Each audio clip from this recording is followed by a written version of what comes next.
Hello! So for today's video, binisita ko ang aking garden na tanim na balsam pear o tinatawag nating ampalaya.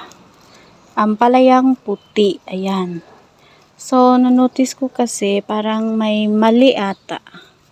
Kaya siya nahinog. Kasi may sira siya oh. Ayan. So, kailangan na siyang kunin. Panggisa na natin siya sa itlog. O, diba? Panggisa na tayo sa itlog. Aray. Ayaw. Ayan. Meron pa dun. Oh, hinog na rin. Dito, may isang hinog din dito. Oh. Maliit nga lang siya. Pero, nahinog na. Siguro may sira din to. Nilagyan ko na nga ng net, pero ganyan pa rin sila. O, ayan o. Yun. Ayun, yung sira. Kaya siguro na, nahinog. Ayan. Meron pang isa doon sa kabila. Ayan o. So, kukunin na lang natin to. Hinog na kasi. Sabi nila pwede itong kainin na na hilaw. Na ganyan lang. Pero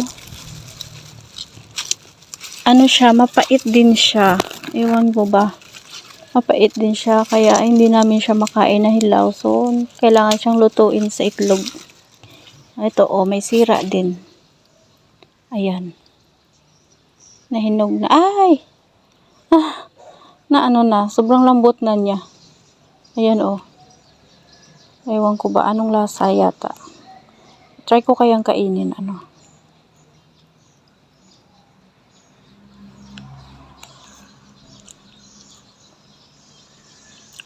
Ay, pag hinog siya, hindi pala siya mapait.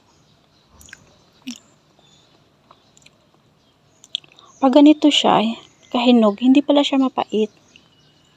Napakalambot niya.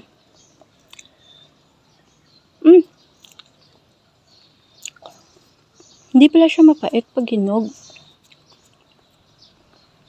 Nung kinain namin kasi, yung parang ganito pa yun Sobrang pait niya. Kaya hindi namin kayang kainin. Pag ganito pala, hindi na siya mapait. Ayun pala, dapat pala hinog bago siya kainin. Yan. Nakakuha ako ng 3 balsam pear ngayong araw. Pag may itinanim, may aanihin.